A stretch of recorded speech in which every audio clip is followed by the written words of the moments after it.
Hello guys, how are you doing? Welcome to distance learning classes. Today is Friday, 13th of March 2020, and today we'll be doing critical reading, and that would be from the Reels book, and that's test 2017 October. That's on page 583. And the objectives of this session today is to dissect the critical reading passages and to master the critical reading skills and to beat the time. It's very important for each one of you to know that mastering the skills and beating the time, these two skills are very, very important. This is Mr. Walid Al-Halawani talking to you. Whenever you're doing the critical reading, it differs from one passage to another. That's why you have to concentrate what passage you're doing. If you're doing a literature passage, we have to read the whole passage from A to Z before you get to answer any of the questions. You have to take care of minute details, which means very small details because it counts. And you have to concentrate on these 4 points. The characterization, whether these characters are major or minor, and by saying characterization, we mean we have to concentrate on their actions, their reactions, their behavior, their attitude, their quotes. The setting, which is the time and place, if mentioned, plus the description of items. This might be insignificant to you, but believe me, you will have questions based on this description of items. The chronological order and the chronological events, of the passage is very important. How the passage started, how it ended, how it went through. And whether we are having any conflict, whether this conflict is internal, external, or with nature. This one rarely comes on the SAT. When it comes to the other kinds of passages, the science, social science, history, and PERT passages, you have to do these passages in the following order. You have to read the blurb, which is the introduction that comes before the passage, then analyze and dissect the questions, take care of the vocab questions. That's the order that you have to abide by, guys, because this is the easiest way. The vocab questions, you have to take care of the deep meanings and the surface meanings. Usually on the SAT exam, it comes with the deep meaning, the meaning that you will never ever find in a dictionary. Even if I give you a dictionary and ask you to go get the meaning of that word in the sentence, you will never ever be able unless you understand the context clues. And that's when you have to avoid synonyms unless they are right, again, which rarely happens. Then after the vocab questions, you have to do the evidence questions, and these are 2 questions that come with each other. Okay, we will get to know this. Then the LR questions, the line reference, KQ, key questions, PMP, passage main point questions. We will explain all this in detail, don't worry. Whenever you are giving an answer on the SAT exam, never ever look for the right answer, but always look for the wrong answer because it's much easier and faster. And that's when you have to follow the PAW way, which is the process of elimination. Now let's get started as fast as we can. This is the passage. The first thing that we have to do is to read the blurb. Well, this passage is adapted from X. We don't have time to read names. Flight Behavior by X. De La Robbia is taking her son, Preston, to see a large population of monarch butterflies that has settled in a forest near their house. Now we get to understand that a mom, along with her son, are in a forest. That's the setting, that's the place, okay? And these are the characters. I do believe that these are the main characters. Mom, son, in a forest, doing what? Seeing a large population of butterflies. Great. After the blurb, we go straight to question number 1, which says, the narrator presents Preston as a child whose personality is distinguished by. As we can see, this is a characterization question, and it asks me about one of the characters, one of the main characters. We do have 2 main characters, the mom and the son. So which personality is Preston? Okay. Question number 2, it can reasonably be inferred from lines 12 to 14 that Preston begins to mouth words silently because he... Well, when the lines are given, that's what we call the LR question. What's an LR question? It's a line reference question. Lines are referenced, but believe me, it's not necessary to find the answer within these lines. The answer can be found some like 5 to 10 lines before or some 5 to 10 lines after. So don't count on these lines to find the answer in. Don't. Question number 3, which choice best characterizes Della's expectations regarding Preston's future. We don't have any line reference, though, so that's what we call a KQ. A KQ is a key question. A key question is a question that has keys you need to concentrate on to find out what the question is asking about. We are being asked about the expectations of the mom regarding the son's future. The expectations of the mom regarding the son's future. Okay, fine. Question number 4. It can reasonably be inferred from the passage that Della perceives which underlying tension in her relationship with Preston. As you can see, this is an evidence question. Why? Because it's followed by this kind of question, which says, which choice provides the best evidence for the answer to the previous question? Whenever you're doing these two questions, you have to understand that they are called evidence-based question, okay? And you have to do these two questions one time.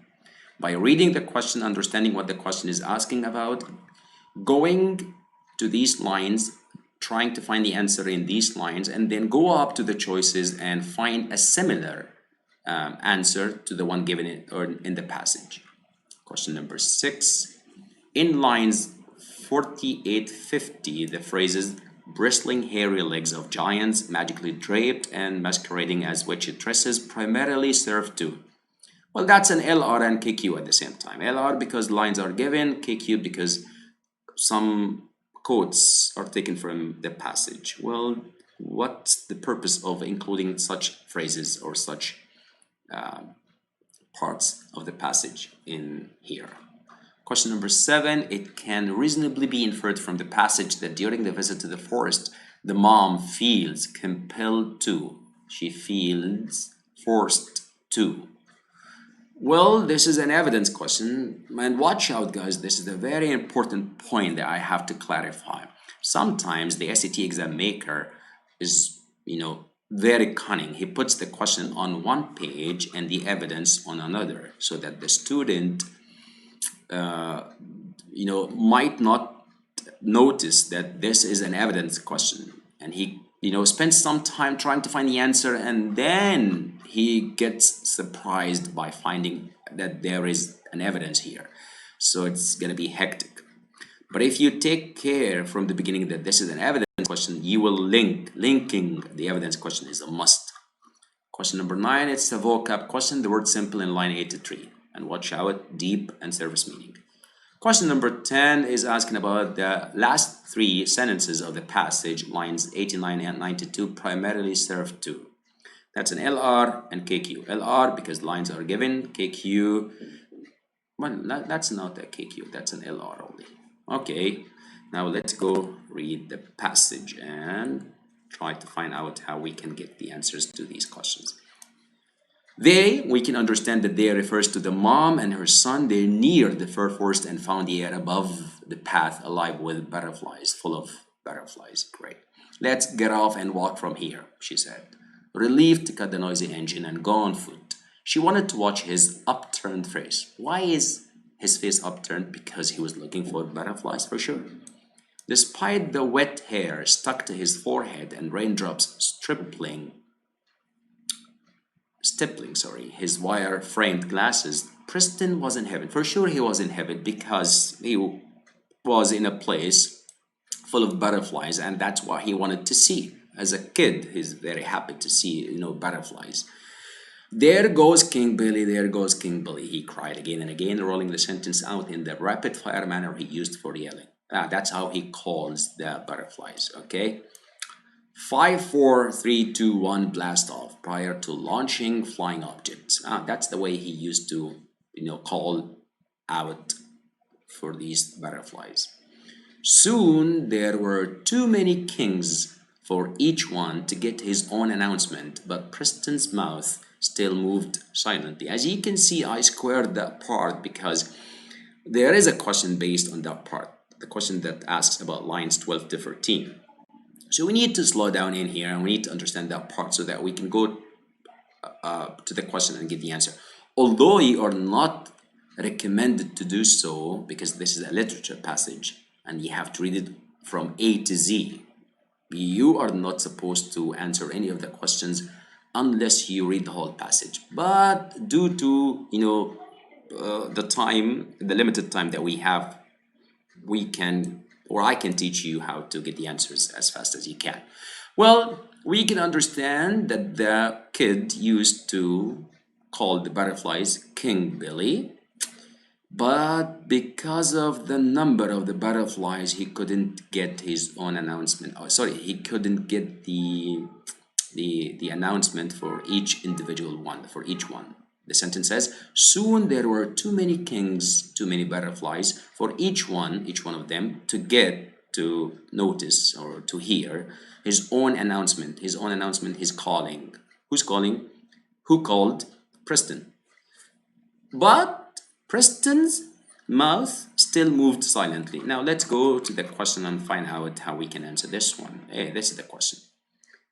It can be understood from these lines that the kid begins to mouth words silently because he has been cautioned by his mother not to startle the butterflies, not to disturb, agitate them by surprising them. Caution by mom? No, it's not mentioned. That's why this answer, I don't think it's right.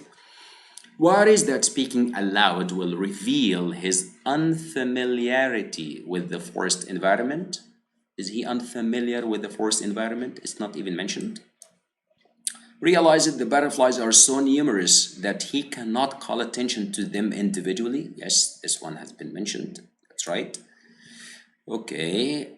Wishes to imitate the characteristic silence of the butterflies themselves. Imitate the silence of the butterflies now is not mentioned. So I do believe that the answer is C, because that's exactly what was mentioned in the passage. And I would like to draw your attention to this. So that and 2 2. Take a look at this. 2 2. This is some grammar rule. If you know it, it will facilitate your job to understand such sentences.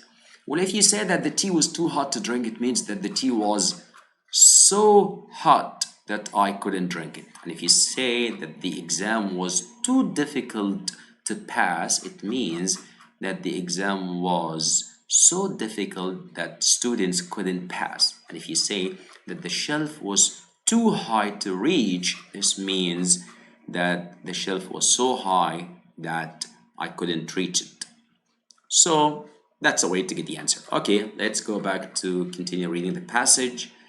Today there were not so many flying around as before, not a river of motion, not stragglers adrift, careening down the trail. They looked a little drunk or crazed somehow. Description of the butterflies. They are probably hungry too, Preston said. What do they eat? Oh, that's very important. Well, this is a question asked by Preston. That's the first one. I have no idea, she confessed. He was right. They would surely need to eat after hunkering in the rain for days without cease, without stopping. She was embarrassed that her 5-year-old was asking questions that had not occurred to her. Okay, but she refused to be first in the long line of people who would shrug him off. We'll have to look that up. Now let's stop for a while in here and find out she refused to do what? She refused to be first in the long line of people who would shrug him off. What does it mean to shrug him off? To ignore. Well, she knew that people might ignore him, but she, as his mom, refused to be among those guys who might ignore him. So we can understand that she's expecting him to be ignored by some people, but she's not going to be one of those people. I do believe that this gives us the answer to one of the questions in here, which is this one, I guess. Yes. Which choice best characterizes Della's expectations regarding Preston's future? Now, let's find out. He will desire to attain goals that are out of reach. Not mentioned. No, this is not mentioned. No. He will face indifference and disregard from others. Yes, for sure. He will develop enthusiasm for trivial subjects, insignificant, inconsequential subjects, silly subjects, not mentioned.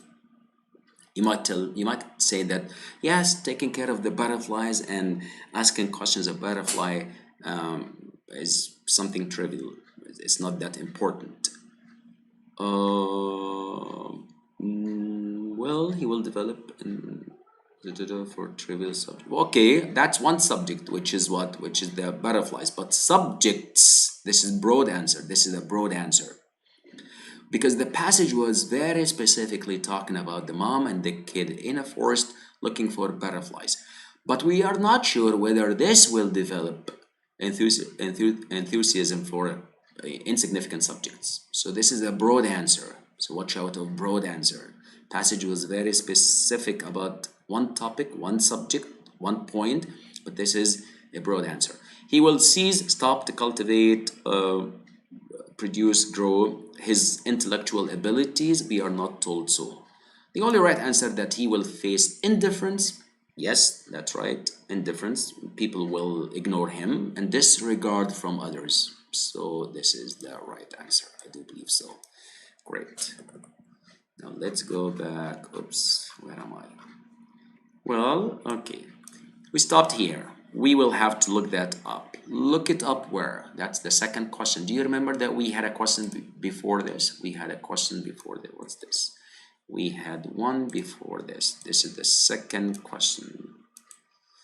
Okay. Okay, he said. Googling a butterfly, it sounded comical, like tickling a catfish. But she knew it wouldn't sound that way to Preston. Because she is his mom, she knows him quite well. And she understands that she wouldn't get away with it, telling him or giving him any piece of information. Maybe she knows that he's too smart to be, convinced with a silly answer. So that's why she knew it wouldn't sound that way to him. He would clamber up to the computer and punch the keys, finding what he needed in there. Whoa, he's a smart kid. Having children was not like people said, forget training them in your footsteps. The minute they put down the teething ring, which means the minute they grow up and found the internet, you were useless as a source of anything but shoes and a winter coat. But whenever we have but, yet, however, nevertheless, we need to understand that we will be having a claim before these conjunctions and a counterclaim after these conjunctions. So we have to watch out whenever we have one of these. But, yet, however, nevertheless. Okay? Now let's see. But Preston still asked her questions that touched her, and they were a team. Here in the looming forest, he gripped her hand tightly as if crossing a street. Now let's concentrate. The minute they put down the teething ring and found the internet, you were useless as a source of anything. And he would clamber up to the computer and punch the keys, finding what he needed in there. We can understand from that part, versing this part, that the kid can depend on himself, okay, trying to find answers to his questions. But at the same time, he still asked her questions. They were working as a team, depending on each other. He still gripped her hand tightly as if crossing a street, as if, when a kid crosses a street, he needs his mom to guide him. So we are having contrasting ideas here between the way he is depending on himself to find some answers to some of his questions and his his needing his mom's guidance, his mom's help, his being a member in a team with his mom, his gripping her hand. Well, this could be an answer to a question. I do believe so. Let's find out. Okay, I do believe it's an answer to this one. Yes. It can reasonably be inferred from the passage that Della perceives which underlying tension in her relationship with Preston. His ignorance of natural phenomena versus her familiarity with such phenomena. She's not familiar. We are not told that she's familiar with with such phenomena. Because if she saw, she would have answered all of his questions. And do you remember the part when it was mentioned that I'll tell you where. It says she was embarrassed that her 5-year-old was asking questions that did not happen to her. So this means that she's not familiar with such phenomena, which is the butterflies. His adventurous spirit versus her concern that adventure is potentially dangerous for children his age. Well, it's not mentioned that she thinks or she's concerned that such an adventure could be dangerous. So this one is wrong as well. So wrong. His affection for her, his love for her, versus his unease about the intensity of her affection for him.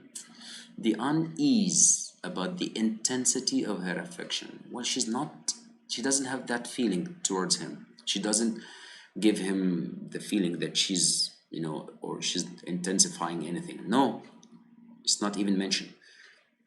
No. His need for guidance from her versus the independence she considers characteristic of modern childhood. Well, I forgot something, which is my bad. Yeah, we should have answered this one referring to the lines here: 31, 36, 36, 41, 51, 52, 63, 66. Again, since we are short in time, we will have to do it as fast as we can, but still all you need to do is to read these lines and find out whether there is any kind of tension mentioned in these lines or not. If you do, you'll find out that the answer is this one here: his need for guidance, and that's what we talked about from her. Do you remember when he wanted to grip her hand to cross the street, as if they were crossing the street, they were working together as a team? Okay, this versus the independence she considers characteristic of modern childhood. Yes, when she said forget about training your children once they put down the teething ring. Yes, the minute they put down the teething ring and found the internet, they blah blah blah blah blah. So this is the right answer. That's absolutely right. Are we running out of time? I'm not sure yet, so let's find out. And the evidence is what we just read, which is where? Okay, but 39, 40, 41. 39, 40, 41. 39, yes, this one, B. Absolutely right. Great. And let's continue reading. We are here. Great. We stopped here in the looming forest. He gripped her hand tightly as if crossing a street. As they approached the trees where the butterflies hung in their droves, wings littered the ground. "Look up," she said, pointing at the brown clusters drooping from the branches. These trees were completely filled now. Even the tree trunks were butterflies' pelts all the way up, like the bristling, hairy legs of giants. Do we have any giants? Oh, that's the description of the author. It was a whole butterfly forest, magically draped with dark, pendulous clusters, masquerading as witchy tresses or dead foliage. Well, who's talking in here? Is this quoted? It's not quoted, so this is not the moms, this is not the kids, this is the author talking to us. And the author is describing the whole situation. He's saying that the trees were completely filled now. Even the tree trunks, the lowest part, were butterflies' pelts, all the way up, like the bristling hairy legs of giants. Oh, this is a simile. Yes, he's drawing not a comparison, a similarity between the way tree trunks are covered with butterflies everywhere, all the way up, just like the hairy legs of giants. Yuck. Giants, they have legs, and these legs are hairy. Okay, the hair here is the butterflies covering the what? The trees. It was a whole butterfly forest magically draped with a dark. Well, this is some sort of clarifying the scene, or describing the making the scene vivid so that you can understand what's going on in here. Great, we do have a question in here, that's why I squared that part. Let's find out. The question is this one. Yes. Yeah, in Lions Blah, the phrase is bristling hair legs of giants, magically draped, and blah blah blah blah blah, primarily served to. Let's find out. Suggest the settings otherworldly aspect. Suggest the settings. Yes, could be otherworldly. Yeah, from a different or another world. What's the world of giants? Maybe. Mock the character's flawed perception of reality. Mock, there's no mockery at all. There's no making fun of. The character, the author is not making fun of anybody. Flawed perception of reality, where the characters, they don't have any mistakes in understanding the reality. No, this is the way they see the forest. This is the way they see the butterflies, so it's okay, this is not wrong. Inject a sense of whimsy into serious subject matter. Whimsy into serious subject matter. A sense of fancy into some serious. Why is it serious? It's not. Butterflies is not serious at all. So this one is wrong. Reflect the child's active imagination. Hey, watch out, guys. This is a very, a trap answer. Most of the students would choose this one. Reflect the child's active imagination. This could have been the answer had it been said or mentioned by the kid, by Preston. But it's not. It wasn't quoted. It was something that the author said. So this one is a trap answer. Watch out. This is not through the child's perspective. It's only through the author's perspective. So that's why the author wanted to suggest the setting of another world, which is the world of giants, magic world. Yeah, this is the right answer for sure. Great. Tayyip, let's go back to where we stopped. We are running out of time. I'm not going to read all this because we don't have any question based on this, but you are not to do this at all. You are not to do this because I memorized the passage quite well. You are highly recommended to read the whole passage from A to Z. But since, again, we are running out of time, let's skip that part. We don't have any question based on that part. That's the King Baileys too. I know it looks weird how they are all hanging down, but the whole thing is butterflies. Gah, he cried. Okay, let's concentrate on that part. Breaking free of her grip, he ran toward a monstrous bouquet that reached nearly to the ground from above, some 30 feet long, dwarfing a tiny boy. Before she could warn him against it, he reached up to stroke it with his hand, causing it to writhe and awaken.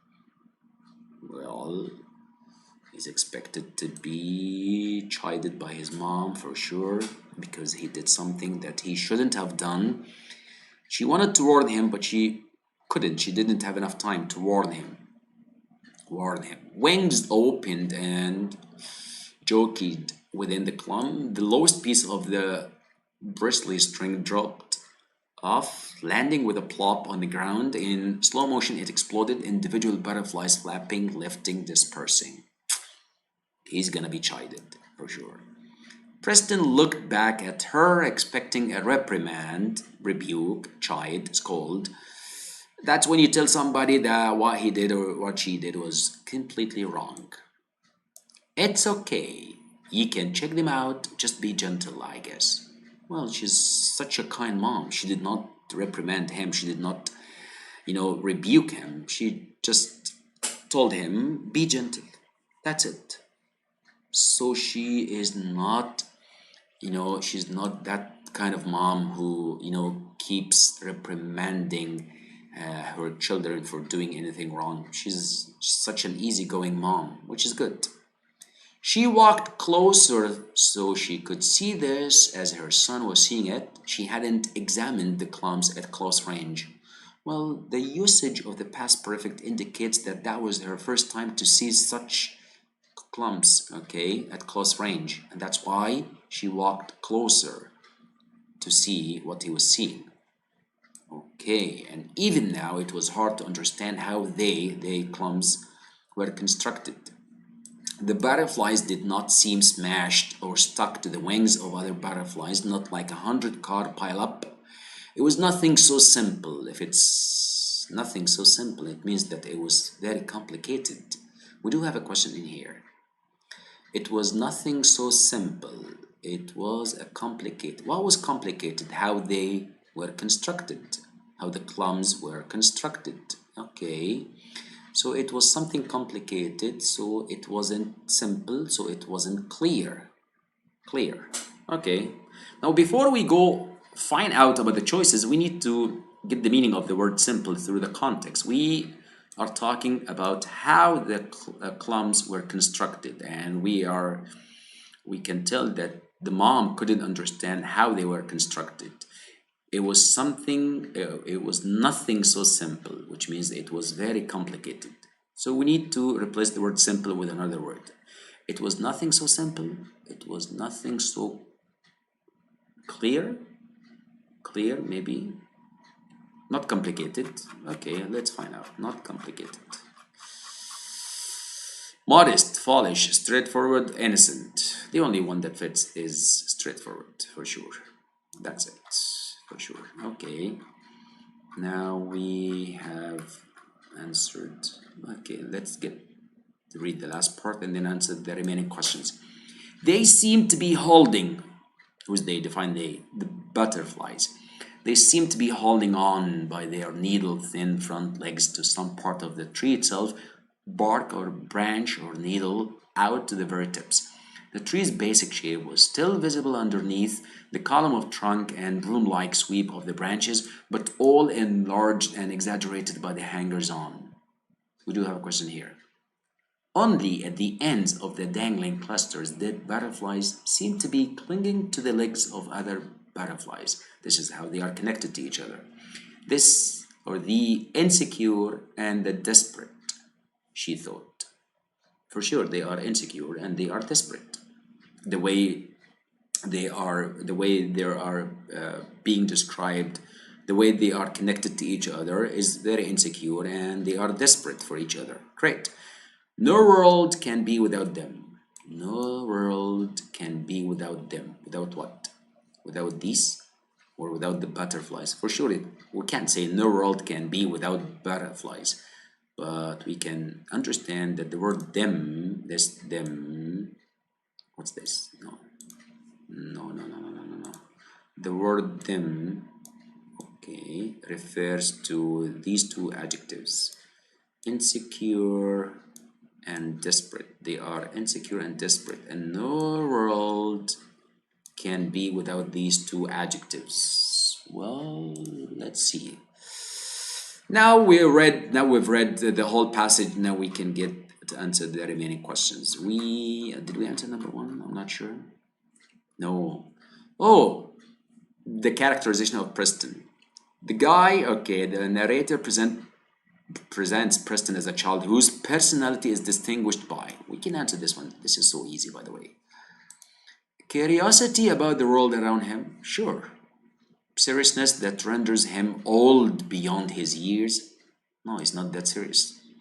He asks questions that he needs answers to, but this doesn't mean that he's that serious.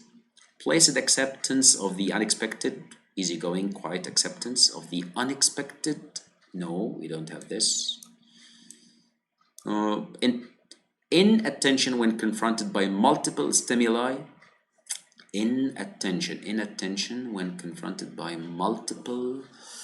We don't have multiple. It's all about what? It's all about butterflies. Inattention. No, he's very attentive, by the way. So no. So the answer is the guy is curious. The kind of questions and the number of questions he's asking tells us that the guy is very curious. Great. We did answer this one and this one. And this one here, yes, we need to enter this one. She was forced to, well, during the visit to the forest, she was forced to, let's see, relax her protectiveness so that Preston can explore freely on his own. This means that she was overprotective. She was not. Do you remember when he stroked the clump? He was expecting her to reprimand him, but she did not. She did not do that. She just told him to be gentle. So she wasn't overprotective. She wasn't. Narrow her field of observation. Narrow her field of observation in order to focus on nature's intricacies. I'm not sure about this. Question the accuracy of her earlier understanding of butterflies' behavior. Did she have any earlier understanding? No, because if you remember, the past perfect here tells us that she hadn't examined the clumps at close range, which means that that was her first time to see the clumps. So she did not have any, experience or expertise in such a phenomenon. So this one can be right for sure. It can be right. Where are we? I got lost. Okay, we're here. Well, question the accuracy of her early understanding. We said that no, she did not have any prior understanding of the butterfly behavior. No, she did not have such an understanding. Temper her expectations about Preston's reaction to their surroundings. Again and again and again. This is an evidence question. We should have referred to these lines, okay, one by one, to find out what the answer to this question is. Compelled to temper her expectations about Preston's reaction to their surroundings. Temper her expectations. No reaction. No, this is not right. Again, she did not do anything to him. She let him do whatever he wanted to do. And when he even, did something wrong and he was expecting her to reprimand him, she did not. She was such an easygoing mom. She said, it's okay, you can check them out, just be gentle. So these choices are wrong. And the only right answer is narrow her field of observation. But how is that? In order to focus on nature's intricacies. Well, yeah, this is here. When she had to walk closer, she walked closer so she could see this as her son was seeing it, because she hadn't examined the clumps at close range. And the clumps for her is what's in the question, which is nature's intricacies. So that's why the answer has to be in these lines, 77 to 79. 77 to 79. 77 to 79. This one is the answer. Great. We did this one, the last three sentences. Oh, do you remember what we have in the last three sentences? We have, guys, the description of these two adjectives.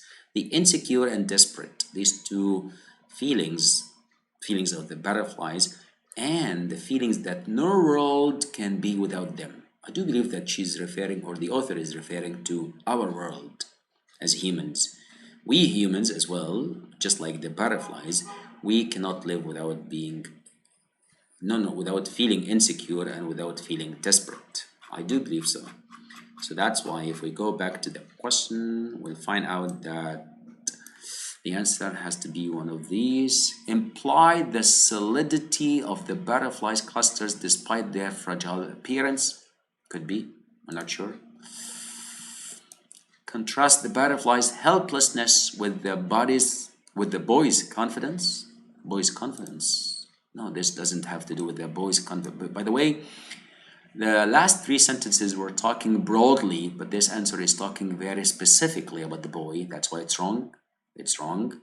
Suggest that an observation of nature applies to an aspect of the human condition. Oh, that's what I was expecting to be the answer. Compare the mother's anxiety to a phenomenon that occurs in nature. Likewise, just like B, it's a very specific answer to a broad part in the passage, because the part was talking about the one whole world, or any world cannot live with these two adjectives, without these two adjectives. So we are left with A and C. Imply the solidity of the butterfly clusters despite their, but here we don't have any mentioning of any other world. It's all about the butterfly. So this could be half of the answer, but not the whole answer.